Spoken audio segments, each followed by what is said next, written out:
આવતીકાલે ભગવાનના લગ્ન છે. આવતીકાલના લગ્નમાં કન્યા પક્ષ તરફથી સનીભાઈ માકડિયા, એમના ધર્મપત્ની ડેનિસા માકડિયા, એમના માતુશ્રી દક્ષાબેન માકડિયા, રમેશભાઈ વાછાણી અને રંજનબેન વાછાણી આ તરફથી કન્યા પક્ષ છે. પછી વર પક્ષમાં જ્યોત્સનાબેન ભેસાણિયા અને પ્રિન્સીબેન આ બધા વર પક્ષમાં છે. તો આવતીકાલે ભગવાન કૃષ્ણ અને રૂક્ષ્મણીના દિવ્ય લગ્ન છે. આવતીકાલના લગ્નનો સમય 5:30 થી 7 નો રાખ્યો છે. જેમ આપણે પાર્ટી પ્લોટમાં જાય એમ 5:30 થી 7 ની વચ્ચે ભગવાનના લગ્ન થશે. કારણ કે 7:30 વાગે આરતીનો ટાઈમ છે મંદિરનો. એટલે આપણે દરરોજ સમય અનુસાર કથા 7 થી 7:15 ની વચ્ચે પૂર્ણ કરી છે.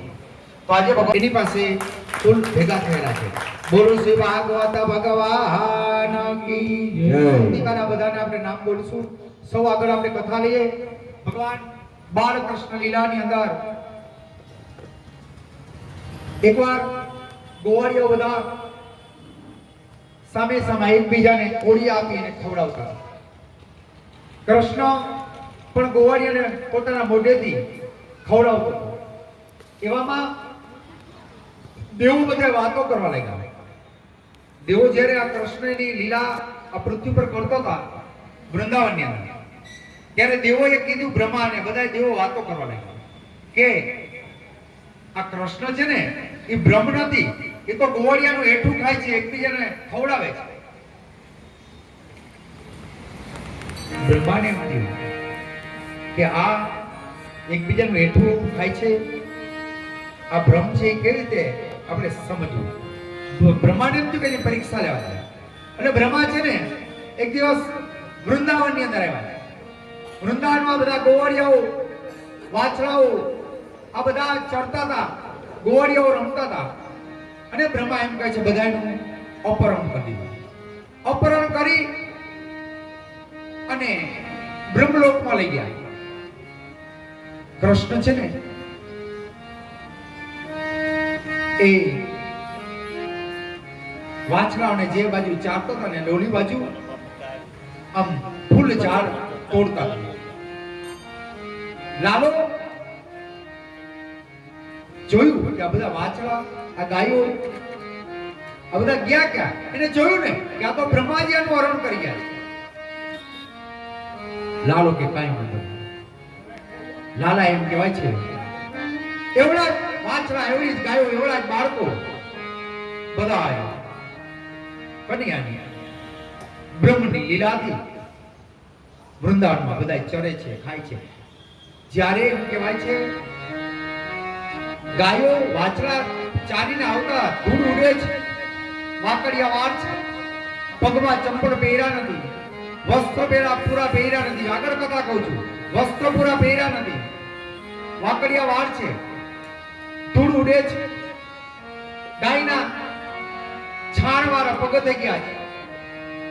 બધા બાળકો પોતપોતાની ઘરે જાય છે, વાછરાઓની ઘરે જાય છે. વાછડીને વાછરાઓ બધા એકબીજાને પૈપાન કરે છે. કોઈને ખબર પડતી નથી કે આ દીકરો મારો છે કોનો છે. અમુકનો બધી માતાને પ્રેમ વધ્યો છે. બ્રહ્માજી 8 દિવસ છે ને એટલે બ્રહ્માજી પાછા જોવાયા. હા સાલા બધા મેં બધાને વાછરા વાછરી બધાને બ્રહ્મલોકમાં નીવો તો ખરા. તો કન્યાઓ શું કરતો છે? ચિંતા નહીં કરતો કે ના, અને માતા પિતા બધા ચિંતા નહીં કરતો. બ્રહ્મા જોવા માટે આવ્યા વૃંદાવન. જોવે છે ને તો એવા જ પાછા ગાય વાછરા બધા બાળકોને જોયા. અને બ્રહ્માને એમ થયું કે આ સાચું છે કે મારા બ્રહ્મલોકમાં જ. વળી પાછા બ્રહ્મલોકમાં ગયા. બ્રહ્મલોકમાં જોયું તો ન્યાય પાછા એવા જ ગાય વાછરા બધું જોયું. બ્રહ્માજી એમ કહે છે 7 વખત નીચે અને 7 વખત ઉપર ગયા. બ્રહ્માજીને એમ કહ્યું કે આ તો ખરેખર બ્રહ્મ છે, આની અલૌકિક લીલા છે. 1 વર્ષ સુધી એમ કહે છે બ્રહ્મલોકમાં વાછરા અને વાછરીને એના મિત્રોને સાંકવા છે બ્રહ્માજી. અને 1 વર્ષ એમ કહેવાય છે બ્રહ્માજીને એમ થયું કે આ ખરેખર બ્રહ્મ છે. બ્રહ્મા છે ને શ્રી હરિનું ધ્યાન કર્યું છે, ભગવાનને હૃદયથી પ્રાર્થના કરી છે. પ્રાર્થના કરી કીધું પ્રભુ મને ક્ષમા કરો, આપણી લીલાને હું પામી ન શીખો, આપણી લીલાને હું સમજી ન શીખો. અને ત્યારે કહેવાય છે કૃષ્ણ એની માયાને સંકેલી છે. પાછા બ્રહ્મલોકમાંથી એ વાછરા વાછરી બધા લઈ આવ્યા છે.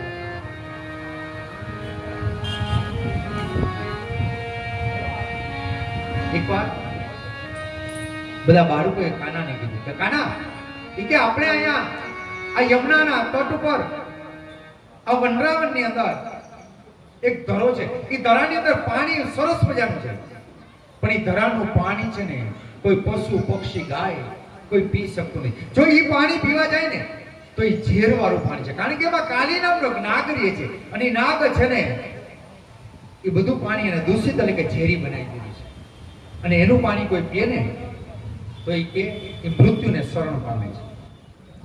કાના આ બાળ મિત્રો આગળ ગોવાળિયા પાસે આ વાત સાંભળી. કાનો કે ચાલો આપણે બધા હવે રમીએ.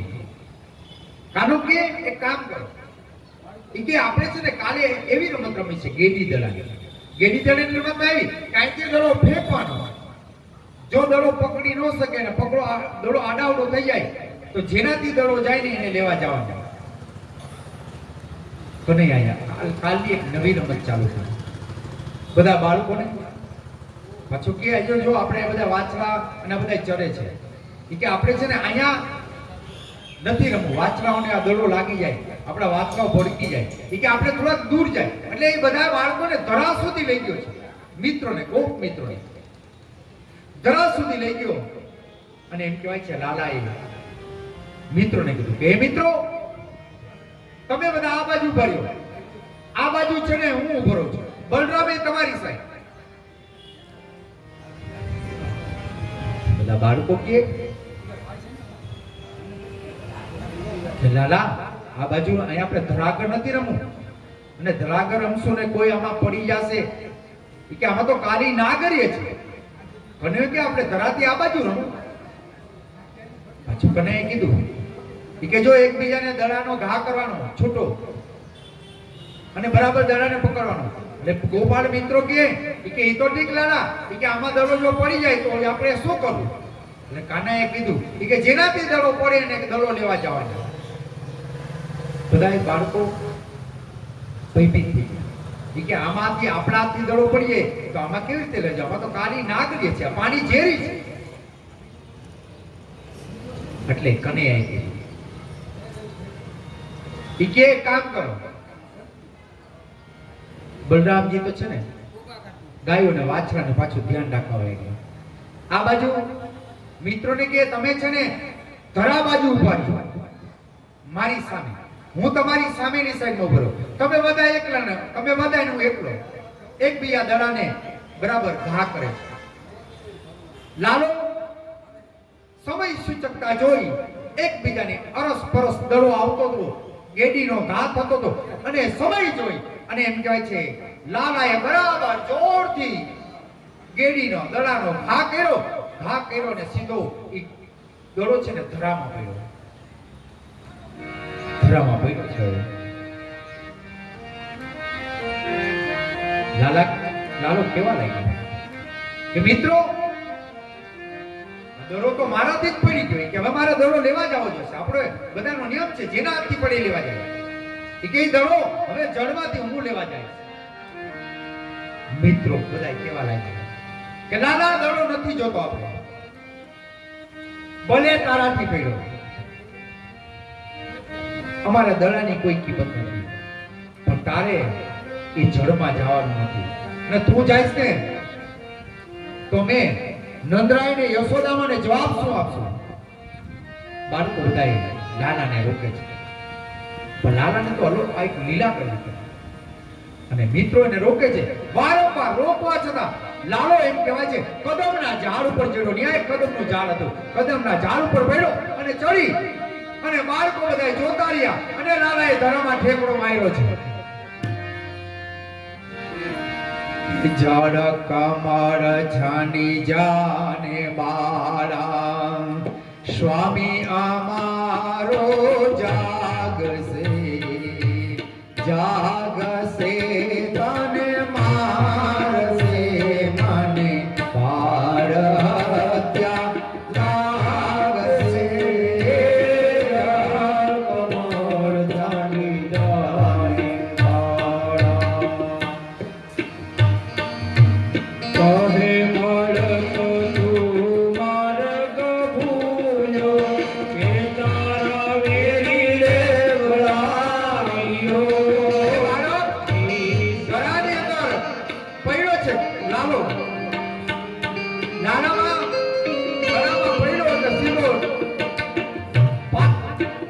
ફળિયા ઉઠી જ્યાં નાગર અને નાગરીઓ રહેતી હતી ત્યાં નાગો પહોંચ્યો ત્યારે આટલો જોરથી અવાજ આવ્યો નાગરીઓ એમથી આવું બધો અવાજ શું ભયભીત થઈ ગઈ આજે નાગરાજ એ તો સુતા હતા એ બોલતા હતા નાગરીઓએ આ બાળકને જોયું નાગરને એમ થયું કે આ નાનો બાળક છે આ બાળક કઈ જાણતો ન હોય અહીંયા ભૂલો પડી ગઈ કે છે શું કે છે નાગરીઓ બાળકને વીરવે છે એ બાળક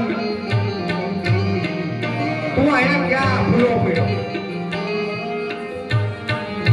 અમારો સ્વામી જાગશે ને તો તને મારશે અને તને જો મારશે ને તો નાગરીઓ કે અમને બાળ હત્યા લાગશે જોજો બાળક પ્રત્યે નાગરીઓને મમતા દે કે અમને બાળ હત્યા લાગશે હે બાળક તું આજે મારક ભૂલી ગયો અને કોઈ તારા વેરીએ આવો દુશ્મન છે ને તો તને આમાં આ ધરા તરફ નથી ન ગણ માર્ગ ભૂલ્યો નથી મારા વેરી રે વળાવ્યો મથુરા નગરીમાં ડોલતા માર્ગ બીજો આવ્યો એ ધર્મ જાણી અરે કૃષ્ણ જવાબ આપે લાલો લાલો કે હે નાગરીઓ હું મારે કઈ ભૂલ નથી મારા કોઈ વેરીએ મને મળતું નથી હું તો મથુરા નદીમાં જુગાર રમતો હતો અને આ જુગારમાં છે ને તમારા નાગ એટલે કે નાગનું હું શીશ છે ને હારી ગયો છું. અને તમારા નાગનું હું શીશ લેવા માટે આવ્યો. હવે નાગરીઓ પાછી નાગ ફરી અને વિનંતી કરે પાછી નાગરીઓ વીરવે છે અંગેરુડો દિશંતો કોરીલો ડાળો તારી માતાએ એકલા લગાવ્યા એમાં તું અળકામણો એ દાલ તમારા ચાલી જાને મારા તારી માતાએ હવે નાગરીઓ વિનંતી કરે નાગરીઓ કે તું રંગે તો રૂડો છો રૂપે રૂડો તો દેખાવ આમ તારી પર લાગણી થાય તારી માતાએ તમને કેટલા જન્મ આવા જન્મા છે એમાં તું પરખામણો લાગે હવે કૃષ્ણ વાતો લાલો નાગરીઓને જવાબ આપે મારી માતાએ દેવો જાણ્યા તેમાં હું નાટાવાળા જગાડ તારા નાગણી મારું નામ કૃષ્ણ નાનો હે જાગ મારા ચાલી જાને મારા લાલો કે મારી માતાએ અમને બે બે જન્મ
આવો પાછો જવાબ આપે.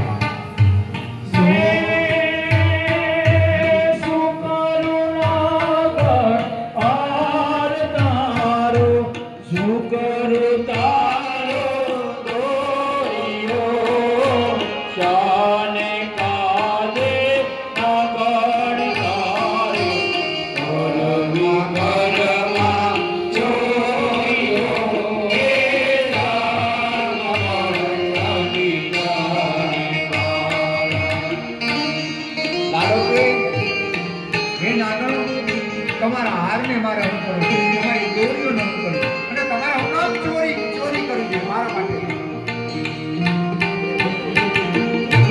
પાછી નાગણીઓ કે છે ચરણ ચાપી મોક્ષ મારા દે, નાગણે નાગ જગાડ્યો.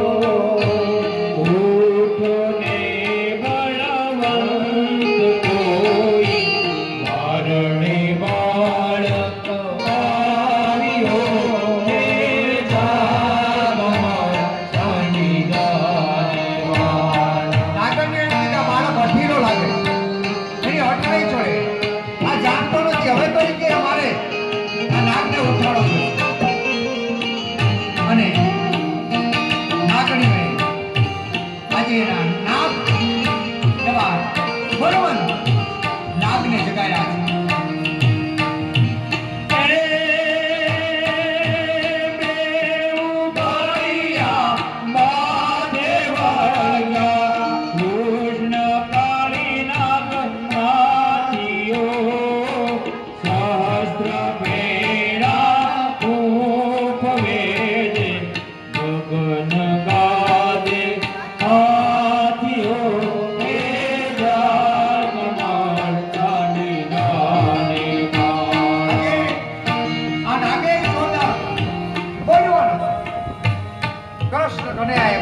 ભલે જણા વાત વાતે નાગે સહસ્ત્ર ફેરન કે ધ્રુજાવી જેમ ગગનમાં જ્યારે હાથીઓ નક્ષત્રોના હાથીઓ લાગે ને ગગનમાં વાદળા કડાકા ફડાકા મારે તેમ એને એની ફૂલ એમ કે છે ગજેવી હવે નાગ ઉપર સવાર થઈ શેષ ઉપર સવાર થઈ અને આજે બાળક લાલાએ કનૈયાએ નાગને નાથી લીધો જેને કહે ને જેમ ઓલા બળદિયાને નાખે ને એમ દોરીઓથી નાગને નાખ્યો છે કૃષ્ણ કનૈયાએ.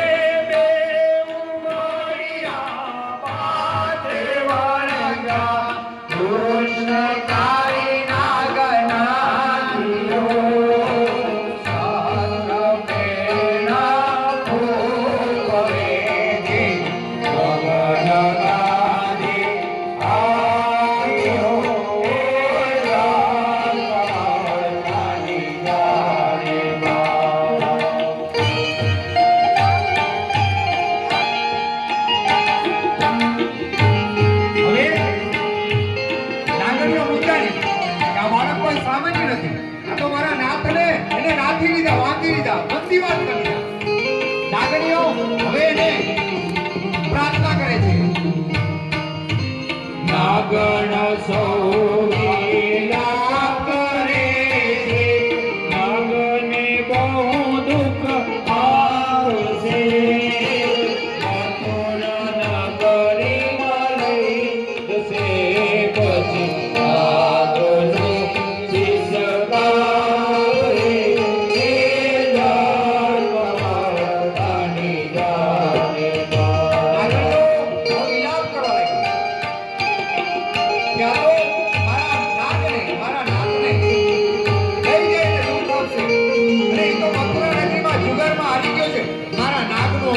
કાપી નાખશે કાપી નાખશે. હવે પાછી પ્રાર્થના કરે છે વિનંતી કરે છે બાળકને નાગણીઓ વિનવે છે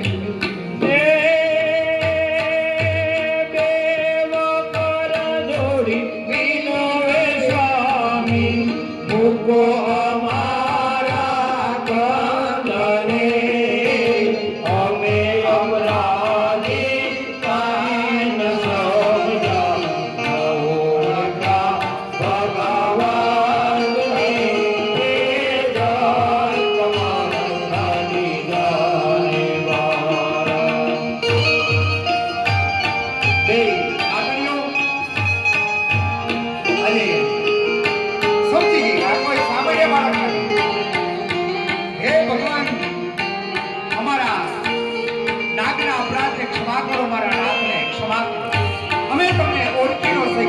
સમજી રહેશે હે પ્રાર્થના કરે હે થાળ ભરીને નમણીઓ તો મોતીને રે વધાવ્યા નરસૈયાના નાગવાસી નાગણે નાગણે છોડાયો તે લાલ રાની જાને બા તે લાલ રાની જાને બા તે લાલ રાની જાને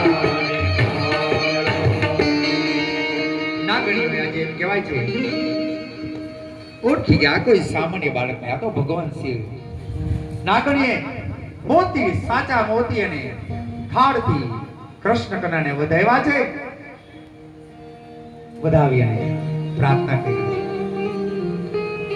અને એના નાક અને નાગને છોડાવી. કૃષ્ણએ કીધું કાલીને કે તું આ ધરો છોડીને વયા જા, તમારો આખો પરિવાર આ ધરો છોડી દો, વયા જાઓ. જ્યાં સુધી મારી આ મંડરાયું છે ત્યાં સુધી ક્યાંય દેખાતા નહીં. અને નાગને છોડી અને કીધું અને ધરો છોડી અને કહે છે નાગના નાગણીઓ પરિવાર સહિત તે વૃંદાવન છોડીને ચાલ્યા ગયા છે. નાગનું જળ જે ધરાનું જળ હતું ને, જે નાગે ઝેરી બનાવ્યું હતું ને, એ જળને શ્રી હરિએ બ્રહ્મે પવિત્ર કર્યું છે. ભગવાન શ્રી હરિયા તો લાલાની હરિની લીલા છે. બીજું એવું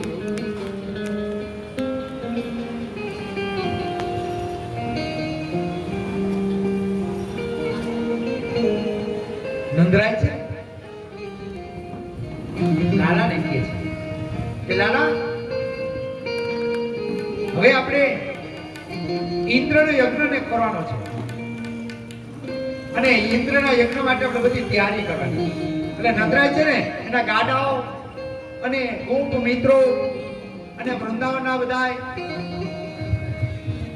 એમ કહેવાય છે ઇન્દ્રના યજ્ઞની તૈયારી કરે છે.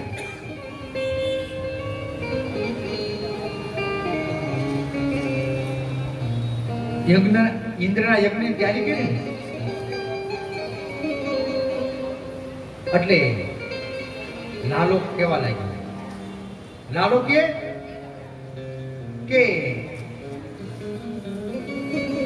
આપણે ઇન્દ્રને યજ્ઞને કરવાની શું જરૂર છે? એટલે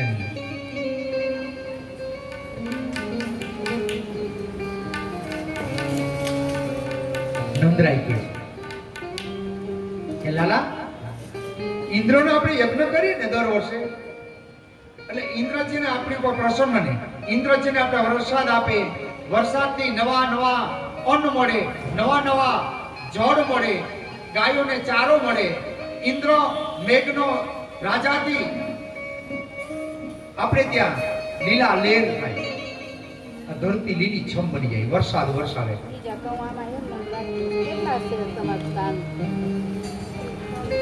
આ તો બ્રહ્મ તો લાલો તો જાણતો કર્મથી યજ્ઞ. લાલો કે કર્મથી યજ્ઞ, યજ્ઞથી વરસાદ, વરસાદથી અન્ન, અન્નથી આપણું પોષણ થાય. લાલો કૃષ્ણ કહે નહીં બાબા, હે બાબા, હે બાબા, આ બધું ખોટું છે. આપણું પોષણ તો ગોવર્ધનનાથ કરે. આપણું પોષણ કોણ કરે છે? તો કે ગોવર્ધનનાથ કરે છે. આપણે યજ્ઞ કરવો હોય ને તો ગોવર્ધનનાથ તો યજ્ઞ કરીએ. અમો ત્યાં દરરોજ ગાયો ચરવા જાય છે, દરરોજ ગોવર્ધનનાથ અમને લીલા લેર કરાવે છે, ગાયોને ઘાસ આપે. ગોવર્ધનનાથની આપણે પૂજા કરીએ. નંદરાય કે બેટા આપણે અત્યાર સુધી ઇન્દ્રનો યજ્ઞ કરતા, જો આપણે હવે યજ્ઞ ઇન્દ્રનો નહીં કરીને તો ઇન્દ્ર કોપાયમાન થશે. નાલાય અટકી કે બાબા ના, આ વખતે તો યજ્ઞ આપણે ગોવર્ધનનાથ અને નંદરાય કહેવાય છે લાલાની વાતમાં આવી ગયા છે. ગોપ મિત્રો બધા ભેગા થઈ અને વનરાવણની અંદર જ્યાં ગોવર્ધનનાથ બિરાજમાન છે, એ ગોવર્ધનનાથ જ્યાં ગિરિરાજ છે, એવા ગોવર્ધનનાથના તટ, ગિરિરાજના તટમાં ગોવર્ધનનાથના સ્થાને આવ્યા છે. ગોપ મિત્રો નંદરાય સહિત મંત્રને વેદીથી યજ્ઞની આહુતિ આપવા લાગી છે. યજ્ઞનો પ્રારંભ થઈ ગયો છે. વેદ મંત્ર ભણાય છે કે કસ્તુરી તિલકમ લલાટ વટલે વક્ષસ્થલે કૌસ્તભમ નાસાગ્રે વરમોક્તિતં વરદલે વેણુકરે કંકરમ સર્વાંગે હરિચંદનમ સુલલિતમ કંઠે ચૌકાવલે ગોપાસ્ત્રી પરિવિષ્ટિતો વિજયતે ગોપાલ ચૂડામણી. વેદ મંત્રની ધ્વનિ યજ્ઞવાદી યજ્ઞ નારાયણ પ્રશ્ન વિના જ યજ્ઞ પૂર્ણ થઈ ગયો. બધા નંદરાય સહિત વૃંદાવનના બધા વનવાસીઓ બધા ઘરે આવી ગયા. યજ્ઞનો ધુમાડો ઇન્દ્રલોકમાં ગયો. ઇન્દ્રના ધુમાડાની સુગંધ આવી. ઇન્દ્રને એમ થયું પૃથ્વી પર યજ્ઞ કર્યો કે એને જોઈને તો કે આ ગોવાળિયાઓ અને નંદરાએ આ યજ્ઞ કર્યો. તો કે આ યજ્ઞ કેનો કર્યો? તો કે આજે ગોવર્ધન ના નગર. અને ઇન્દ્રને એમ થયું કે મારું આવું અપમાન, મારો યજ્ઞ નહીં અને આ વખતે ગોવર્ધન નાથનો યજ્ઞ કર્યો. યજ્ઞ કોપાય. આજે ઇન્દ્ર કોપાય માન્યું છે. ઇન્દ્ર કે હવે જોઈ લો આ બધા ગોવાળિયાને. નંદરાય કે ધીમે ધીમે વરસાદ લીધો. ઇન્દ્ર પાસે 12 મેઘ છે. કેટલા? 12 મેઘ. એમાંથી એક મેઘને છૂટો કર્યો ઇન્દ્રએ અને વરસાદ વરસવા લાગ્યો. નંદ બાબા લાલા કે હું તને કહેતો નતો, આ ઇન્દ્રનો કોપ છે કે જો વરસાદ હવે રહેતો નથી, પાણી બધું થઈ ગયું, પાણી કે થઈ ગયું. હવે લાલા આપણે કરશું શું? કે આપણે પૂજા કે નહીં કરી? તો કે ગોવર્ધનનાથ ની આપણે પૂજા કરી તો ગોવર્ધનનાથ જ આપણી રક્ષા કરશે. ચાલો કે આપણે બધા ગોવર્ધનનાથના શરણે જઈએ. સૌ બધા ચાલુ વરસાદે ગાડા બાળ મિત્રો વૃંદાવન વાસીઓ બધા ગોવર્ધનનાથ કરે છે. ગોવર્ધનનાથ જય જયકાર કર્યો. લાલાએ ગોવર્ધનનાથને ઊંચો કર્યો છે. ઊંચો કર્યો આ તો બ્રહ્મની લીલા.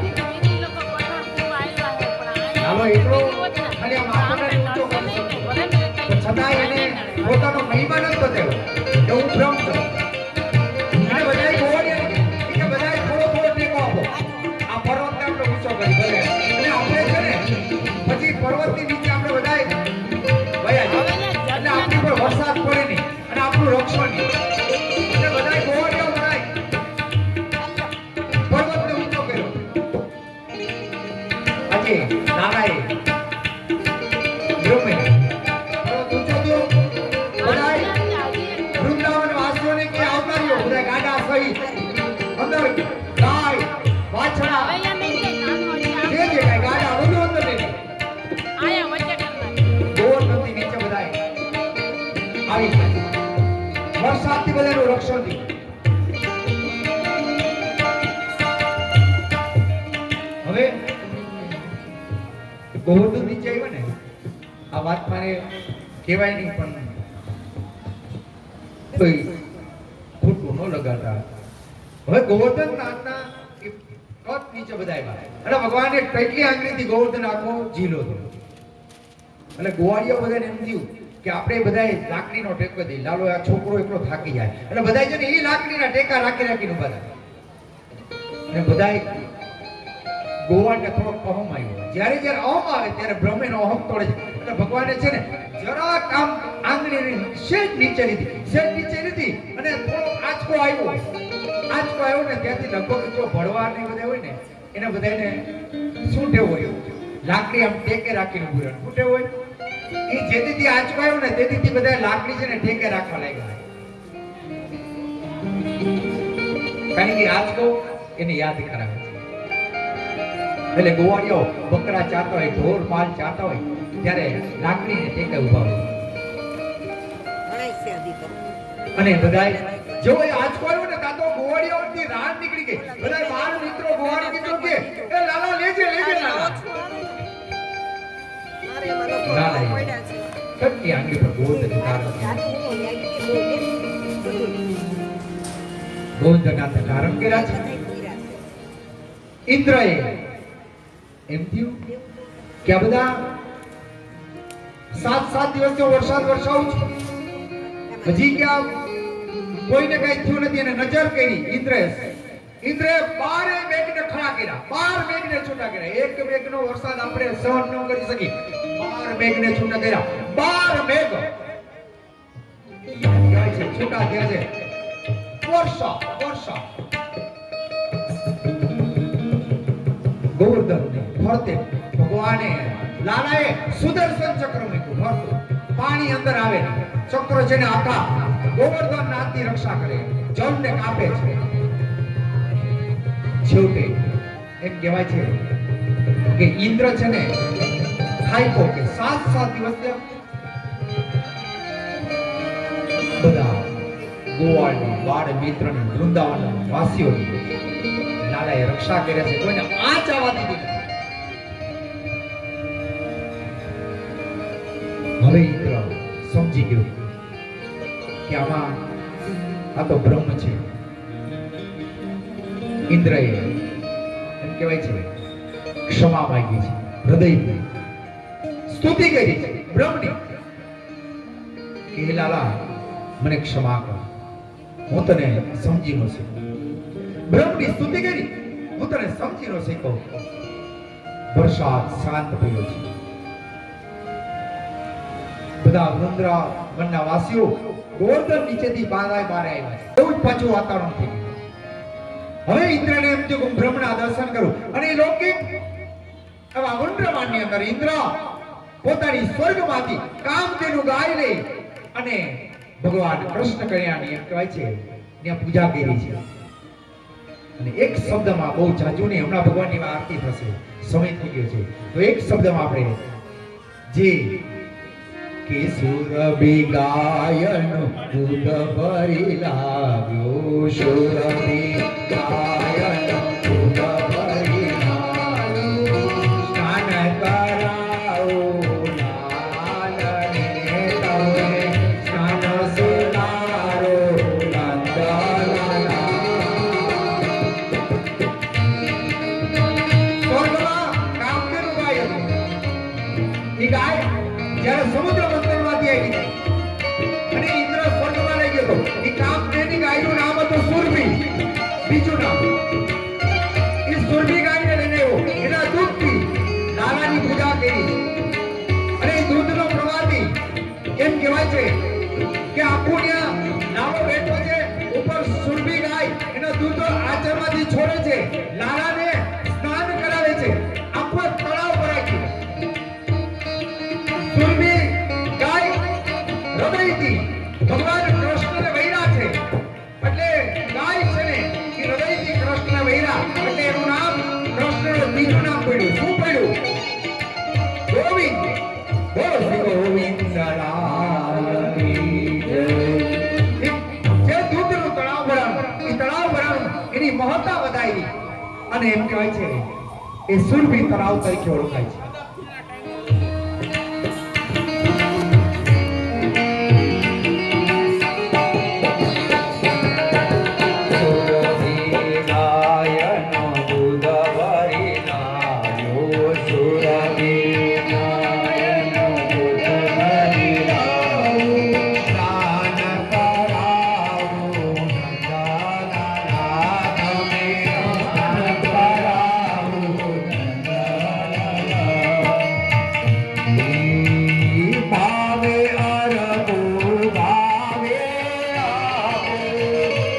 ને સ્વીકારો નંદલાલા ભાવે અરપુ ભાવે સ્વીકારો પ્રેમે નંદલાલા ગુરવી ગાયનો ગુણ ભરીલા સ્નાન કરાવો નંદલાલા ગુરવી ગાયનો ગુણ ભરીલા સ્નાન કરાવો નંદલાલા.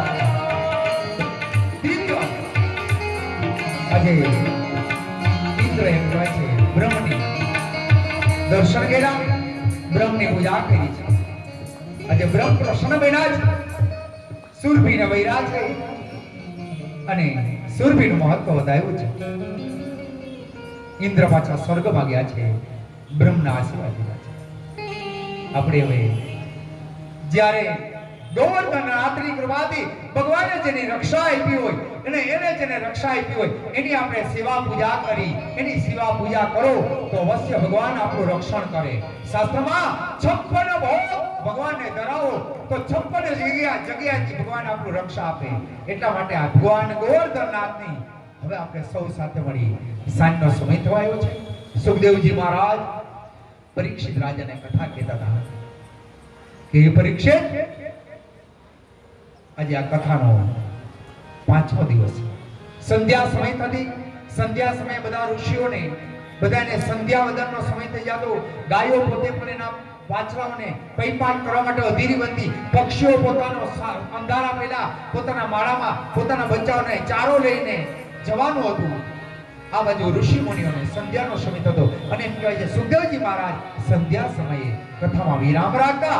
એમ આજના શ્રીમદ ભાગવત જ્ઞાન સત્રની અંદર આજનો 5મો દિવસ છે. આપણે કથામાં વિરામ રાખતા પહેલા આજે ગોવર્ધનનાથનું મહત્વ છે. ગોવર્ધનનાથ ભગવાનની આપણે આરતી કરી, આરતી કરાવી અને પછી બધા આરતી લઈ અને 56 ભોગનો બધા પ્રસાદ લઈને જજો.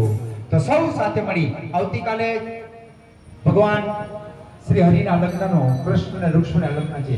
આવતીકાલે લગ્નનો દિવસ છે. આવતીકાલે 5:30 થી 7 આપણે આનંદ ભગવાનની આવી લીલા થતી હોય અને એમાં ગોવર્ધનનાથને 56 ભાગ ભોગ લાગે અને 56 ભોગ લાગે અને એની આરતી થાય, એના દર્શન કરી અને એનો પ્રસાદ લઈને તો જન્ય છે આપણી એકાદશી. અહીંયા બે ભાગના પ્રસાદ છે મૂંઝાતા. એક મીઠાઈ 56 ભોગમાં અલગ ભાગ છે અને એક ભાગ છે ને ફરાળી, ભગવાનને જેવું જમ્યું એટલે ફરાળનો પણ વિભાગ અલગ રાખ્યો છે પ્રસાદનો. તો જે એકાદશી રહેતા હોય તો એમ પ્રસાદ લઈને જાજો. ફરાળી પ્રસાદ છે અને એમ કહેવાય જેને કઈ સખડી એટલે મીઠાઈ વાળો પ્રસાદ છે. તો સૌ બધા અમારા ભૂદેવ ગોવર્ધનનાથની પૂજા કરી જાય. હું મંત્ર બોલું છું, સૌ બધાએ વેદ મંત્રથી પહેલા આપણે આરાધના કરીએ, સૌ એનું ધ્યાન કરીએ. ચલો ભગવાન એનું સરસ મજાનું કે કમલ લોચન કટી પીતાંબર અધર મોરલી મનોહર કમલ લોચન કટી પીતાંબર અધર મોરલી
ચાલો સૌ ભગવાન ગોવર્ધનનાથની આરતી કરશો. ભગવાનને ભોગ જમાડો. બધા ઉભા થઈ જાઓ પોતપોતાની જગ્યાએ. ઓમ નાભ્યાસિદ અંતરિક્ષ ભૂષિષ્ણો દેવો સમર્તદ પદભ્યામ ભૂતિ સાસોત્રા તરાલોકાન કલ્પના થાર ફૂલો કનાગ્યો. ઓમ પ્રીમ પ્રાણાય સ્વાહા અપાનાય સ્વાહા વ્યાનાય સ્વાહા ઉદાનાય સ્વાહા સમાનાય સ્વાહા. ભગવાનને આપણે બ્રહ્મણી મધ્યે પાવની સમાધિ પાછો ભાવ કરો. પુનઃ ભોજી છે ભગવાનને ભાવથી પાછા જમો. ભગવાન આગ્રહ કરો. ગોવર્ધનનાથ પૂર્ણ પરમાત્માય નમઃ. પ્રાણાય સ્વાહા અપાનાય સ્વાહા વ્યાનાય સ્વાહા ઉદાનાય સ્વાહા સમાનાય સ્વાહા. ભગવાનને પૂર્ણ જલ પ્રગટ્યાવ. પૂર્વાભૂષણમ સમર્પયામિ હસ્તવૃક્ષણમ સર્વમુખવૃક્ષણમ સર્વમિ ઉત્તરાભૃક્ષણમ સર્વે કરોડો અર્કાદિ ગંધાક્ષર પુષ્પાણિ સર્વે નૈવેદ્યાનંતે પાનનું બીડું આવી છે. મુખવાસ સાથે તાંબૂલમ સમર્પયામિ હિરણ્ય દક્ષિણામ સમર્પયામિ. ભગવાનની આરતી લેજો. ગોવર્ધનનાથના દર્શન કરી ભાગવતજીના ચરણમાં જે કાંઈ ગોવર્ધનની લીલાના એકાદશીના દિવસે જે કાંઈ અર્પણ કરવું હોય સૌ ભગવાન ભાગવતજીને અર્પણ કરી આજે ગોવર્ધનનાથ ભગવાનની આપણે સૌ આરતી કરીએ. અમારા ભાઈ શ્રી મહેતાભાઈ ગોવર્ધનનાથની આરતી કરાવે. ભગવાનને સૌ આરતી આનંદ મંગળ ભગવાનની ગોવર્ધનનાથની આરતીનો મહિમા છે. હાલો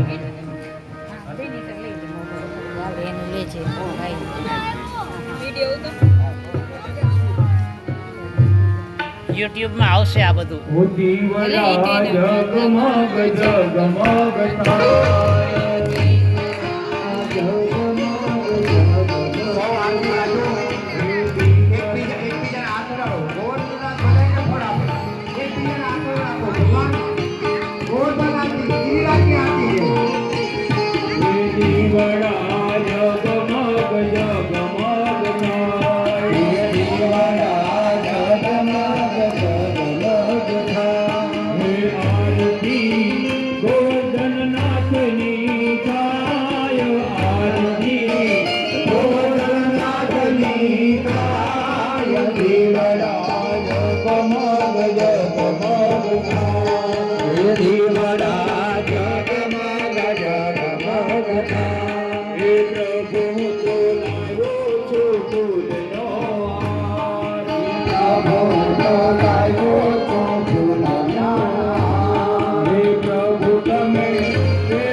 આરતીને ચાર પ્રદક્ષિણા કરી જાઓ. મંત્ર દે બોલો શ્રી ગિરિરાજ ધરણ કી જય. બોલો શ્રી ગોવર્ધનનાથ કી જય.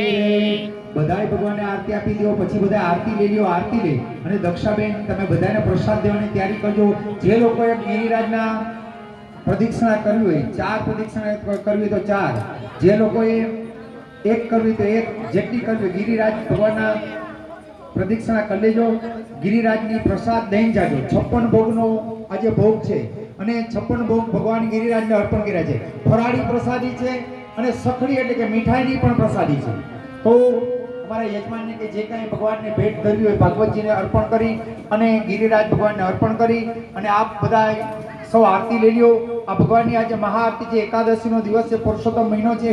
એકાદશીનો રાજસભા ભરાઈ ગઈ છે. મુખ્ય મંત્રીઓ ને પાંડવો વગેરે બધા આયોજનમાં ગોઠવાઈ ગયા છે. સંપૂર્ણ તૈયારીઓ થવા લાગી. પ્રથમ તો ધર્મ યુધિષ્ઠિર કે આપણે પહેલા તો આ રાષ્ટ્ર યજ્ઞ કરવા માટે આપણે પહેલા દિગ્વિજય કરવો પડશે. ધર્મ યુધિષ્ઠિર સમજતા કે દિગ્વિજય કરવું આપણે બધું જીતી શકશું, રાજ્યો બધા જીતવા પડશે, પણ જરાસંઘને જીતવો બહુ અઘરો છે. જરાસંઘને છે ને એને જીતવો બહુ અઘરો છે.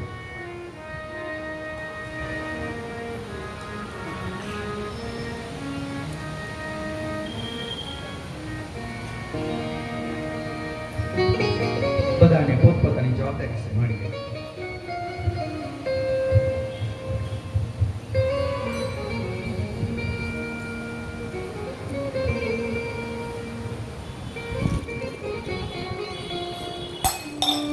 યુધિષ્ઠિર કૃષ્ણને કહે છે. યુધિષ્ઠિર જાણતો હતો.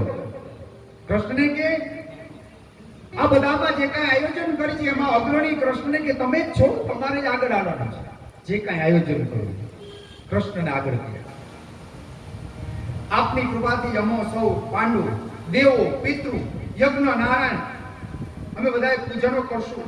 અમો સૌ પાંડવો ઉદ્ધાર થઈએ. હે પ્રભુ આમાં દિગ્વિજય કરો. એમાં જરાસંઘને જીતો જ નહીં, કઠિન છે. આ યુધિષ્ઠિરે કૃષ્ણને વાત કરી ગઈ છે એમાં જરાસંઘને જીતો ને એક કઠિન છે.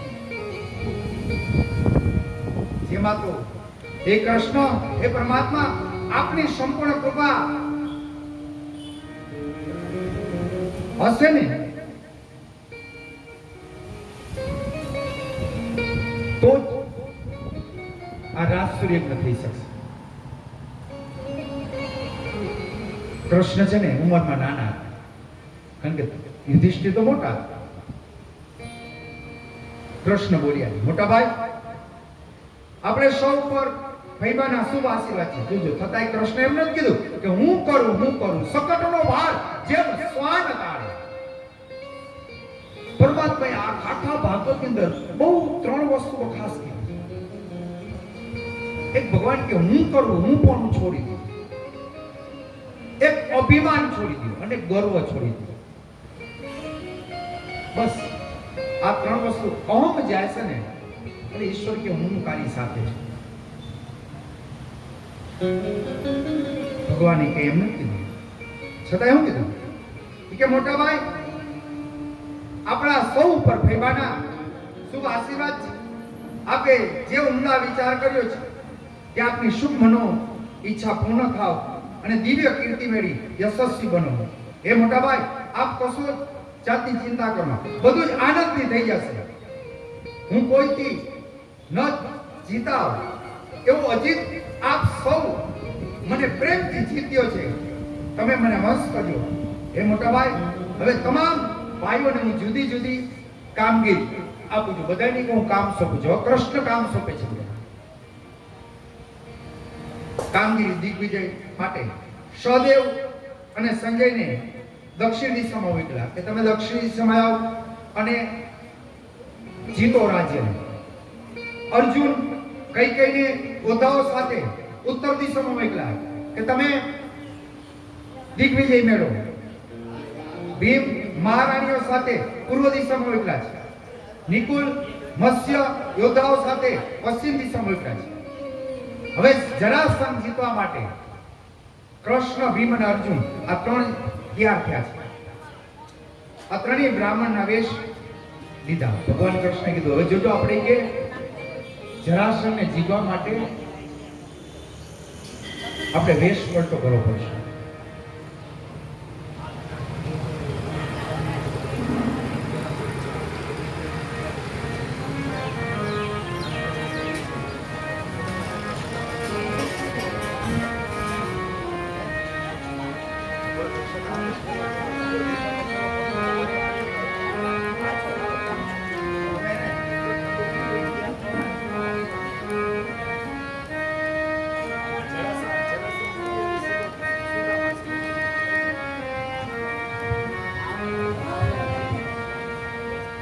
હવે જરાસંઘને જીતવા માટે થઈ આ કૃષ્ણ ભીમ અર્જુન બને ત્રણેય તૈયાર થયા અને ત્રણેય બ્રાહ્મણનો વેશ લઈ અને માગધ દેશમાં જ્યાં મગધેશ્વરને કહેણ મોકલ્યું કે અમે બ્રાહ્મણો છીએ, અમે ઈચ્છિત વસ્તુ આપો. આજે મગધેશ્વર રાજા પાસે જઈ અને આ ત્રણેય બ્રાહ્મણનો વેશ લઈ અને કીધું કે અમને ઈચ્છા પ્રમાણેની અમે વસ્તુ આપો. પણ આ તો જરાસંઘ કે જેથી ગયો ભલે પધાર્યા, માગો પણ આપ બ્રાહ્મણ તો નથી. આજે ઓળખી ગયો શું? જરાસંઘ ઓળખી ગયો કે તમે ભલે મારી પાસે બ્રાહ્મણનો વેશ લઈને લેવા આવ્યા છો, પણ તમે બ્રાહ્મણ તો નથી. આ લોહીના સંસ્કાર. રણે ચડ્યો રજપૂત છુપે, કેવો છે? સૂર્ય છુપે નહીં બાદલ જાય. માણસ આપણે જે હોય ને સંસ્કારી જાય નહીં. બ્રાહ્મણ હોય ને અમને શરમ ન આવે, કોઈ પાસે માગવું તમે અમને આપો તો અમે સીધા હાથ લાંબો કરી. તમને કોઈ પાસે તમારે માગવું હોય તો તમે વિચાર કરો, કોઈ પાસે લેવું હોય તો કેમ કેવું, કેમ માગવું? કારણ કે અમારા લોહીમાં હોય બ્રાહ્મણ દાન લેવું, દાન દેવું, કર્મ કરવું, કર્મ કરાવવું.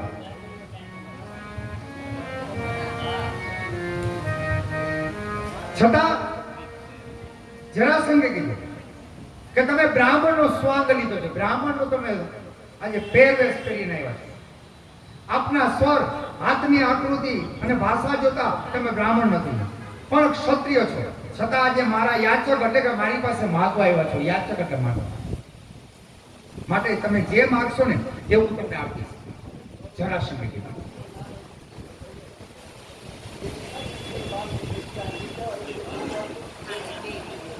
દાતાર છુપે નહીં ઘેર માંગન આયો, કવિ ગંગ કહે સુની સાહા, અકબર એમ કર્મ છુપે ના બહુત લગાય.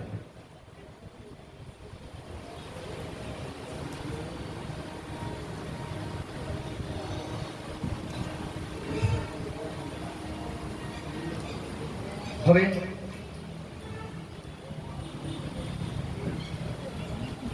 કૃષ્ણએ બરાબર અર્જુન અને ભીમને કીધું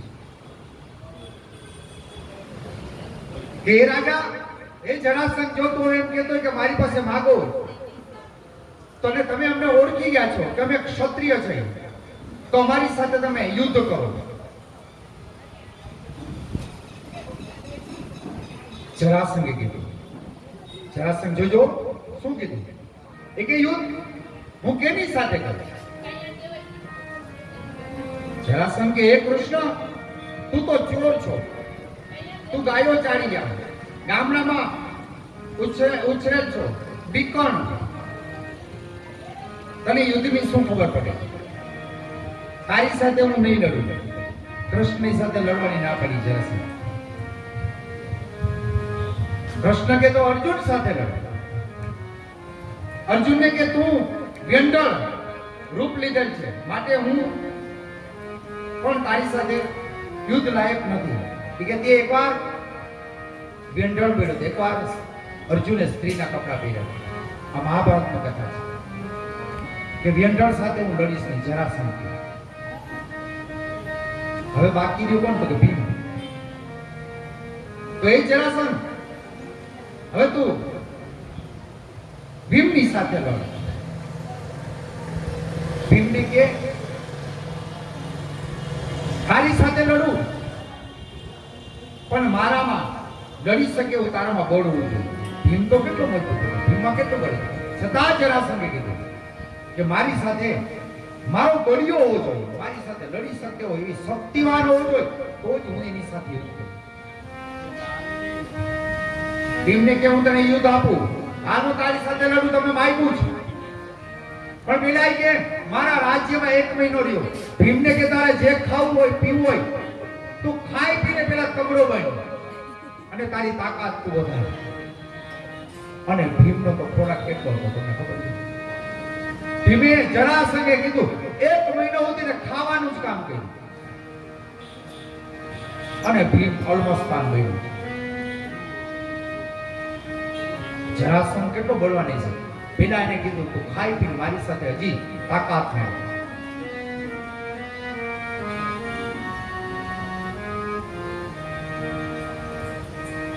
જરાસંઘે ન્યાય સુધી વાત કરી કે તને લડતાનો આવડતો હોય તો પેલા તું કુસ્તી શીખી લે, દાવ પેચ શીખી લે, અને તને કહેતો તો હું ટ્રેનિંગ અપાવું મારા માણસો દ્વારા. જરાસંઘ કહે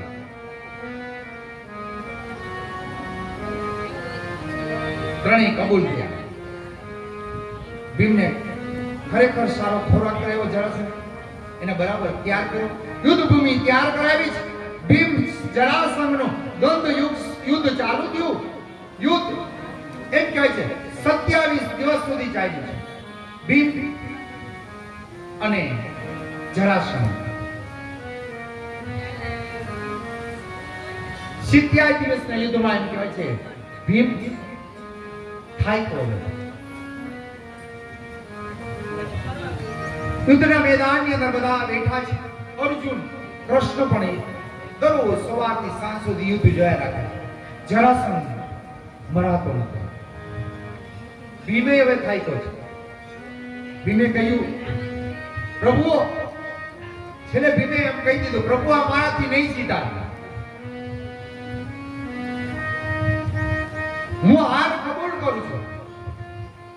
ભીમે હાર માની લીધી. શું કામ? ભગવાને 27 દિવસ સુધી આ ભગવાનની લીલા હતી. યુદ્ધ લાવ્યું કે ભીમને બહુ અભિમાન હતું, ગર્વ હતું કે જરાસંઘને મારું એટલે શું, મારી એક ગદા મારું નથી કે જરાસંઘને કે પાતાળમાં ઉતાર્યો, એમ ગર્વ અને અભિમાન હતું. ભગવાન એનો ગર્વ ઉતાર્યો છે. 27 દિવસ સુધી યુદ્ધ લાવ્યું છે. બળનું અભિમાન ઉતરી ગયું. અભિમાની બન્યો છે. ભગવાને કહ્યું, ભગવાન કે ભીમ હવે તું બરાબર મારે વચ્ચે બોલાય નહીં. તારું હા તમારી યુદ્ધ ચાલતું એમાં મારે અંદર વચ્ચે અવાય નહીં. પણ એ કે હું તને જ્યારે ઈશારો કરું ત્યારે બરાબર કાળજી રાખી. અગાઉ યુદ્ધ કેવા હતા? આજે કૌરવ અને પાંડવોના જ્યારે યુદ્ધ ચાલતા હતા ત્યારે યુદ્ધના નિયમ હોય કે જ્યારે સવારે જેમ આપણે કોઈ પણ વસ્તુના નિયમ હોય કે ભાઈ સવારે કથાનો સમય છે 9 થી 12, બપોરે 3 થી 6 અને 9 વાગે કેમ બધા કથાના ટાઈમે બધા ભેગા થઈએ, વક્તા, સંગીત વાળા, જે કઈ તૈયારી કરવા વાળા, સાંભળવા વાળા, આ બધા અહીંયા ભેગા થઈ જાય. એમ યુદ્ધના નિયમ હતા. સવારે એમ કે 8 વાગે સંગ ફૂંકાય પછી યુદ્ધ ચાલુ થયું. વળી પાછો સાંજનો સંગ ફૂંકાય એટલે યુદ્ધ છે ને 5 વાગે 6 વાગે એટલે વિરામ પામે. પછી પોતાની છાવણીમાં બધા વહી જાય.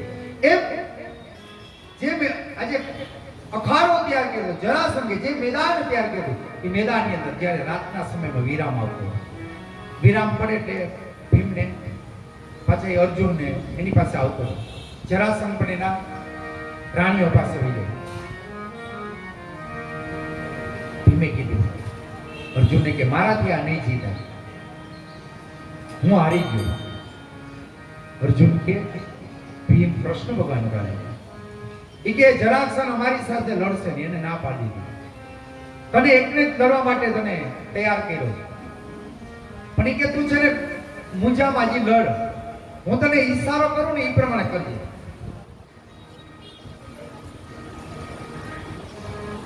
અઠ્યાવીસમો દિવસ બે બળિયા એકબીજા માથે લઈ ગયા છે. હવે આજે ભીમ નિરઅભિમાની બન્યો છે. ભગવાને કહ્યું એની સામે બરાબર વારંવાર કૃષ્ણની સામે નજર રાખે છે. અર્જુન ને કૃષ્ણ બંને જણા યુદ્ધના મેદાનમાં યુદ્ધ જોઈ રહ્યા છે. ઘણીક વાર જરાસંઘ ભીમને પછાડે છે, ભીમ જરાસંઘને પછાડે છે. ભીમ હવે લથડિયા ખાવા લાગ્યો, થાકવા લાગ્યો છે. વારંવાર ભગવાને કીધું તું મારી સામે નજર રાખજે, હું કહું એમ કરજે, હું કહું એમ કરજે. અને ભગવાને એને ઈશારો આપ્યો. ભગવાન કે જરાસંઘ ભીમ એમ મળશે નહીં. એટલે ભગવાને આમ કરી આમ કીધું, આમ બે હાથ ખેંચ્યા કે જરાસંઘને તું ગમે એમ પછાડીશ, એ નહીં મરે, પણ એને તીરે તું ચીરી નાખ, બે ભાગ કર.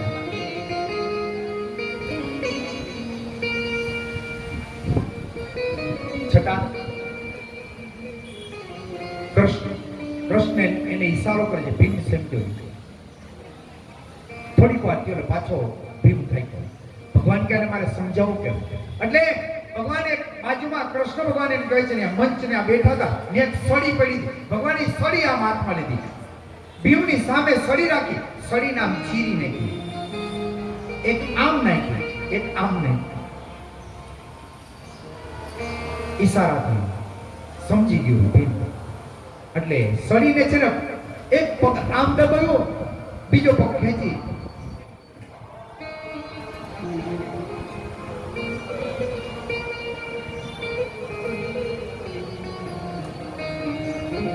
સળીને ચીરી નાખી અને સળી એક આમ બાજુ નાખી દીધી, એક ફાડું આ બાજુ.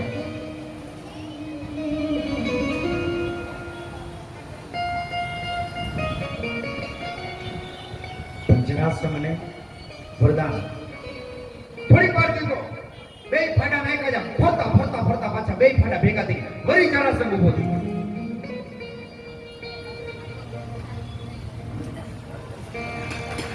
ભીમ થાક્યો. ભીમ કે હવે પ્રભુ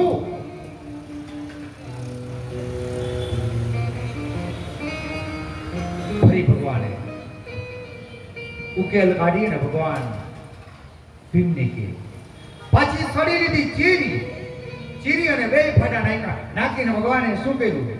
તો કે ભગવાને બાજુમાં ધૂળ હતી, એ ધૂળ લઈ અને બેયની વચ્ચે આમ ઢગલી આમ મૂકવાનું કીધું કે આમ. ભીમ સમજી ગયો અને ધૂળની ભીમે બંનેના બે ફાડા કર્યા, ધૂળની ચપટી ભરી અને બે ફાડાની વચ્ચે એક ધૂળની ચપટી મૂકી દીધી. ધૂળની ચપટી મુકાણી એટલે એ ધૂળા મૂકી એટલે શિવલિંગની જેમ એ ઢગલી થઈ ગઈ. શિવલિંગ જેવું લિંગ જેવું પ્રતીક બનાવ્યું. ભીમે તેમ કર્યું ને એટલે જરાસંઘ ભીમના હાથથી જે શિવ વચ્ચે સ્વરૂપ થઈ ગયું. બે ફાડા પછી ભેગા થયા ને બે ફાડા ચોઈટા ને અને એમ કહે છે જરાસંઘ યુદ્ધ ભૂમિની અંદર મરાયો છે. ભગવાન કૃષ્ણ શ્રી હરિની ઈચ્છાથી આજે જરાસંઘને જીત્યો છે. બોલો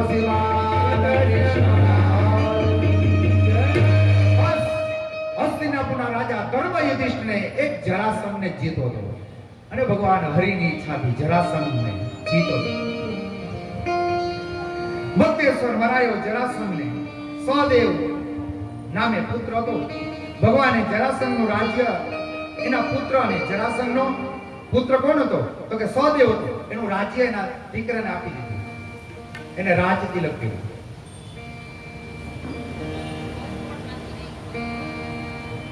સહદેવ સંપૂર્ણ ઈ છે ને પૂર્ણ ભક્ત હતો પ્રભુનો. પ્રભુના માન ખાતર ગાદી સંભાળી તમામ દાન હતું ને. કેવો ભક્ત હતો!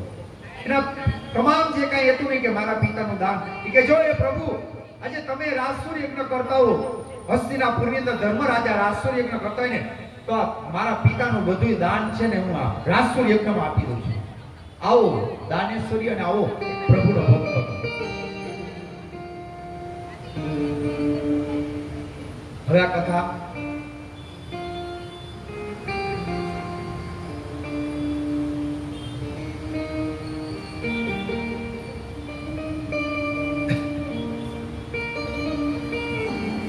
પહેલા દિવસે મેં કથા કીધી. આ કથા પહેલા દિવસે પ્રારંભ થાય ને આ કથા અહીંયા સુધી પહોંચી બહુ મહત્વની છે.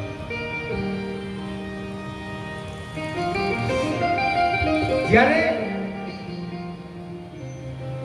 હસ્તિનાપુરની અંદર યુધિષ્ઠિરનો પૌત્ર પરીક્ષિત જ્યારે પોતાનો પેટીમાંથી મુગટ કાઢ્યો, જે મુગટ કાઢી પોતાના માથા ઉપર મુગટ ચડાવ્યું અને કળિયુગ એની પર પ્રવેશ થઈ ગયો. પ્રવેશ કળિયુગે ક્યાં કર્યો? સોનામાં.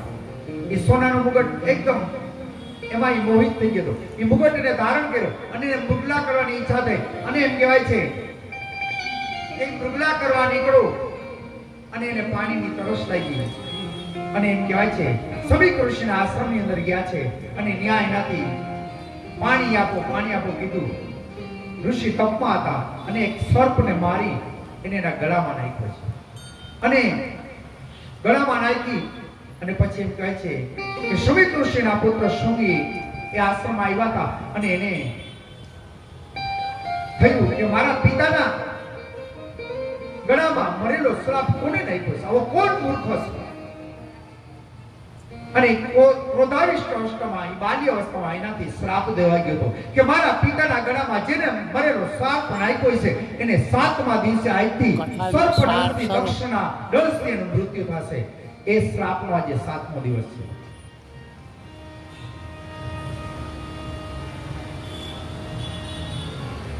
બ્રાહ્મણ પુત્રનો શ્રાપ બહુ સમજવી જેવું છે.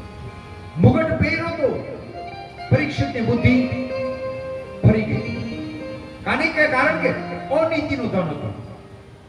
મુગટ કેનો હતો? અહીંયા આપણે વાત પહોંચાડી. જ્યારે ભીમ અને જરાસંઘ બને લડતા હતા યુદ્ધભૂમિમાં. પછી જરાસંઘ પાછો યુદ્ધ પૂરતો એટલે મુગટ પહેરતો. એ મુગટ એવો હતો ને કે આટલા સમયમાં ભીમે ક્યારેય મુગટને જોયો નતો. ભીમે છે ને એ મુગટમાં મોહન થઈ ગયો. ભીમે નક્કી કર્યું હતું કે આ જરાસંઘ જો મરાય અને આ છે ને કે આમાંથી નવરો થાવ ને એટલે મુગટ છે ને જરાસંઘનો લઈ જાવ છે. બરાબર? એટલે જરાસંઘ મરાયો, બધું કામ પતી ગયું. એનો મુગટ હતો ને એ ભીમે ઉપાડ્યો અને મુગટ તેને હાલતો ગયો એટલે કૃષ્ણ અને અર્જુન કૃષ્ણે કીધું ભીમ કે આ શું? તો કે આ મુગટ કે મને બહુ ગમે છે, અમારે લઈ જાવ છે. કૃષ્ણે એને ના પાડી. કૃષ્ણ કે આ મુગટ લઈ જવાય નહીં, અનીતિનું ધન છે. અનીતિનું ધન આપણા ઘરમાં હોવું જોઈએ. અનીતિનું ધન જો ઘરમાં આવે છે ત્યાં કળિયુગ સાથે આવે છે, ત્યાં કળિયુગ પ્રવેશ કરી જાય છે. એને ના પાડી કૃષ્ણ અર્જુને ભીમને સમજાવ્યું.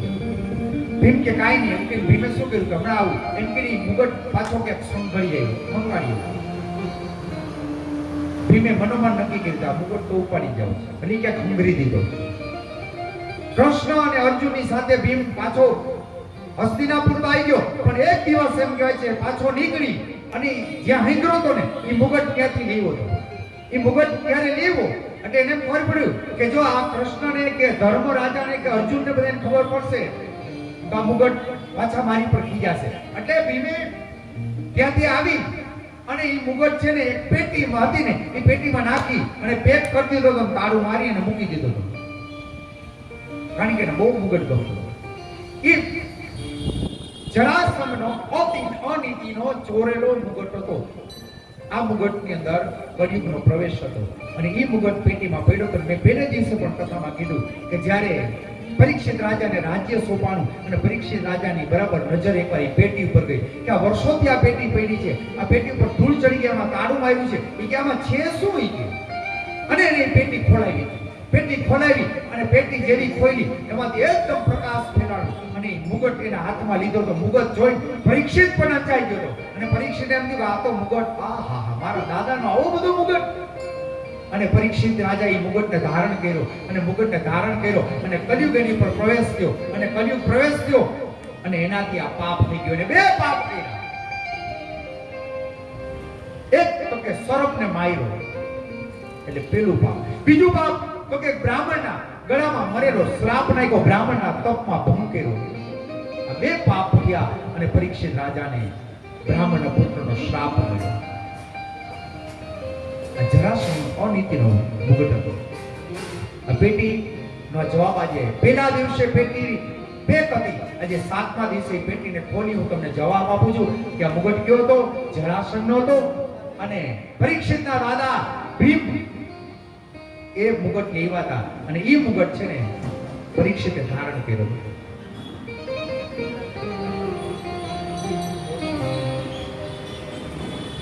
દિવ્ય એમ કહેવાય છે જરાસંઘને જીતી અને એમ કહેવાય છે ભવ્ય પાંડવોએ રાસુ યજ્ઞ કર્યો છે. આનંદ મંગલ ભગવાને કૃષ્ણનો જય જયકાર કર્યો છે ને કૃષ્ણનો મહત્વ વધાર્યું છે. સર્વાનુમતે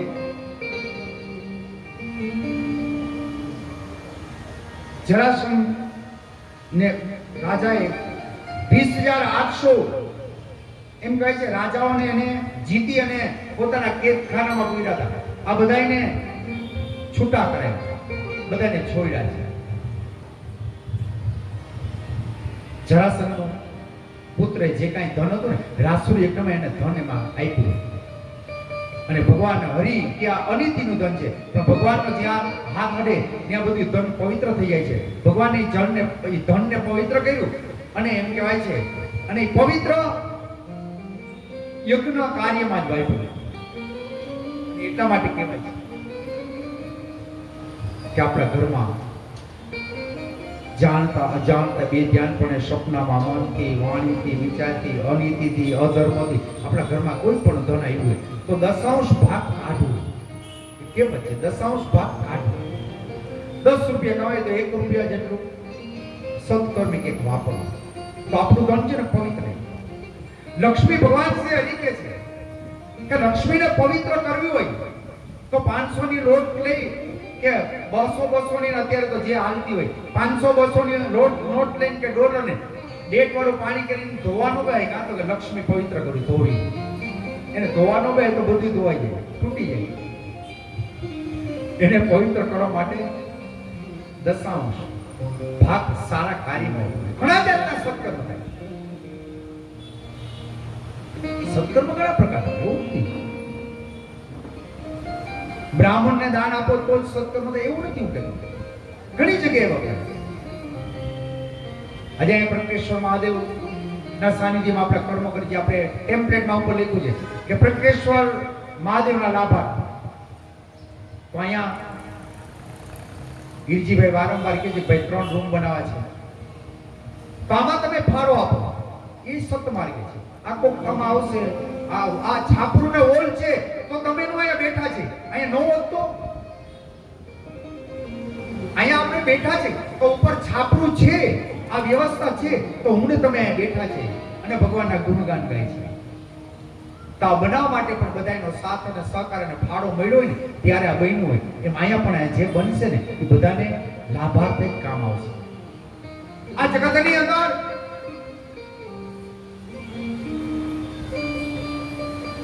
હું ને તમે આ જગતમાં જન્મ છે અને મૃત્યુ છે. હું ને તમે બધા વયા જવાના છે. આ જગતમાં આપણે કોઈ અજરમાં નથી. પણ પ્રત્યેશ્વર મહાદેવ તો અહીંયા સ્વયં અહીંયા ને રહેશે. આપણી પેઢી એના પેઢી એની પેઢી બધા જોશે. આ છાપરું અહીંયા એમને રહેવાનું છે. આપણે બધા છોડી દેશું. આપણો દીકરો એનો દીકરો આવશે તો આ પ્રત્યેશ્વર મહાદેવને દર્શન કરશે. અહીંયા કંઈક વિશે તો ને મળશે. આ જગતમાં આ નિત્ય છે. આપણે બધા અનિત્ય છે. પ્રત્યક્ષ દેવ એકને જ કીધા. કોને? સૂર્યનારાયણ. એટલા માટે સૂર્યનારાયણ છે ને આપણે એટલા માટે અર્ઘીનું મેં શું કામ મહત્વ આપ્યું કે આજે મેં ને તમે તમને હું કહું કે તમે તમારા પિતાને ઓળખતા હોય, દાદાને ઓળખતા હોય, ત્યાં સુધી જોયા હોય. બહુ ઓકે ચોથી પેઢીએ દાદાને જોયા હોય. બસ 4 પેઢી પછી તો ક્યાં આપણે ન જોયા હોય. આપણે એના પછીના દાદાને ઓળખતા નથી, એને જોયા નથી. તો સૂર્યનારાયણ ભગવાન છે ને આપણી બધી પેઢીઓને જાણે છે અને બધાને જોયા છે. સૂર્યનારાયણ ભગવાને આ બધાય પેઢીઓને જોયા છે. બધાય દેવોના દર્શન મૂર્તિમાં થાય. સૂર્યદેવ એક જ પ્રત્યક્ષ એટલે જ એને કહેવામાં આવે છે. દરરોજ સામે ચાલીને દર્શન આપે છે. શું આવે છે? દરરોજ આપણી સામે આવે અને દર્શન આપે. મારા અને તમારામાં ફેર પડે.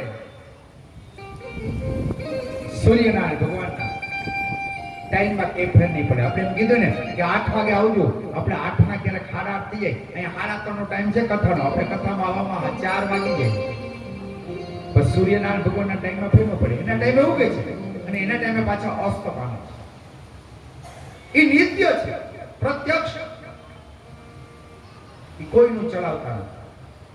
એમ કહેવાય કે આજે હું તો આ દેશનો પ્રાઇમ મિનિસ્ટર છું, હું આજે આ દેશનો આમ છું, મારી ઘરે પ્રસંગ છે, હે સૂર્યનારાયણ ભગવાન આજે અંધારું થવું જ ન જોઈએ, મારા દીકરાના લગ્ન 12 વાગ્યા સુધી ચાલે, રાતના ગમે એટલું મોડું થાય, સૂર્ય આમ નમ રહેવો જોઈએ. સૂર્યનારાયણ ભગવાન કોઈનું ચલાવતા નથી. એ ગમે એવો હોય ને, રાજા મહારાજા રમ કે ગમે એ હોય રાજા, એનો ટાઈમ થાય એટલે અસ્ત પામે જ, અંધારું કરી દે.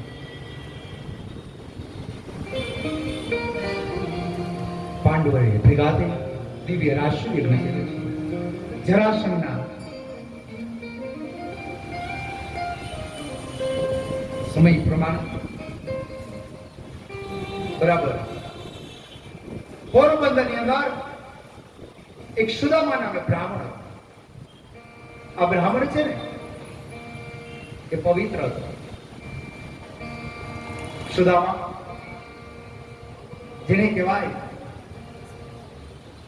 પવિત્ર બ્રાહ્મણ હતો. આપણે ત્યાં પણ અહીંયા એમ કહેવાય છે બ્રાહ્મણની વાત થઈ. કવિતાબેન જોશી અત્રે અહીંયા પધાર્યા છે. આગળ કવિતાબેન જોશી પણ અહીંયા ભાગવતનું વાંચન કરી ગયા છે.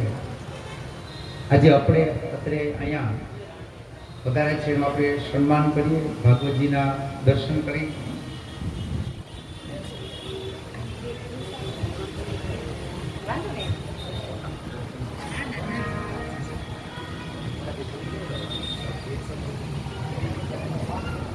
આપણી સમક્ષ આજે કવિતાબેન ભાગવત આચાર્ય તેમજ પધારે છે, તેઓ શાસ્ત્રીજીનું સ્વાગત કરશે. અને અહીંયા રત્નેશ્વર મહાદેવ તેમની ભાગવત કથા પણ થઈ ગઈ છે અને બેન સારા વક્તા છે.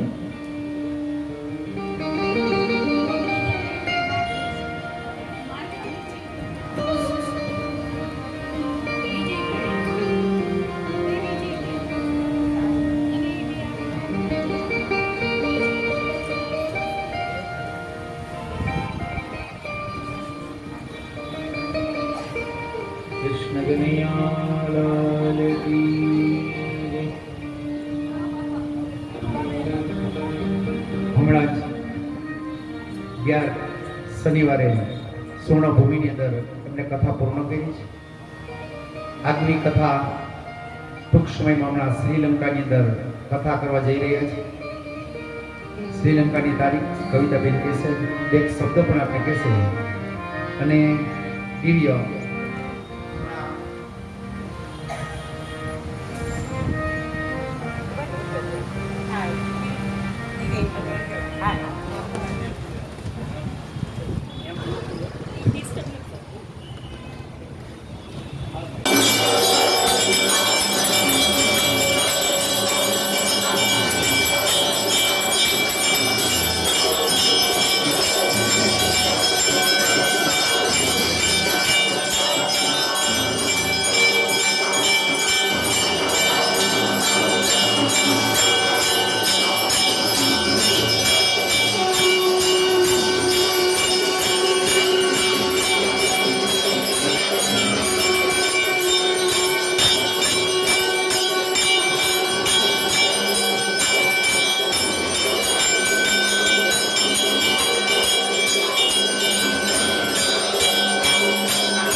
પોતાનું નામ લખાઈ દેજો દક્ષાબેન ને. બાકી બધા આરતી માટે આવી જાઓ. ભગવાનનો સમય થઈ ગયો છે, એને આપણે કર્મને પૂર્ણ કરીશું.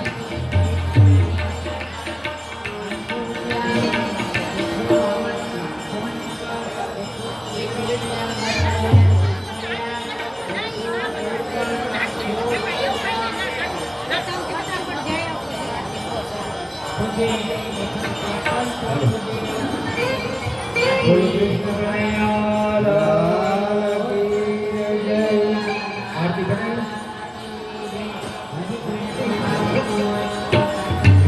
હે દીવડા જગમગ જગમગાય, દીવડા જગમગ જગમગાય. હે આરતી ભગત ભગવાનની થાય,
जलेन सिद्धिकां पुष्पदेवताभिमाराधनं समर्पयामि। ॐ यज्ञेन यज्ञमयजं तदेवास्तानि धर्माणि ददाम्यासन् तेहनाकं महिमानः सचन्द्रतपुरे सद्याः शान्तिरेवाः देवताभिमान समरात्ति चरण अर्पण किया देववंदनं पुष्पं कीजिए देवता चरण गणे मंत्र पुष्पांजलि समर्पयामि। मंत्र पुष्पं ચોખા ચડાવી દો અક્ષતૈ સંપૂર્યામિ અક્ષત અર્પણ કર્યા પછી આ ટેપા પછી પ્રસાદ આપી દો એક બેન બધાને આરતી આપી દો એક બેન બધાને પ્રસાદ આપી દો બધાને પ્રસાદ આપી દો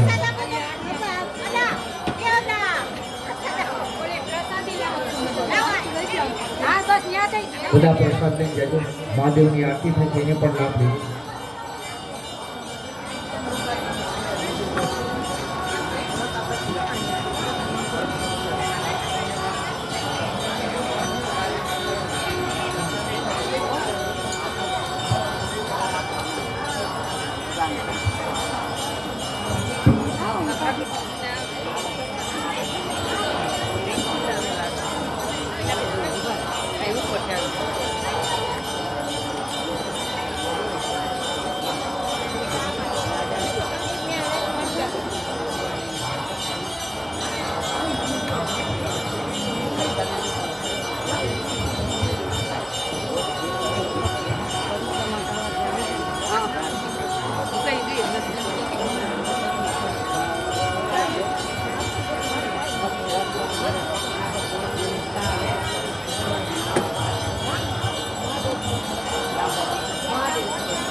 લાવ આરતી.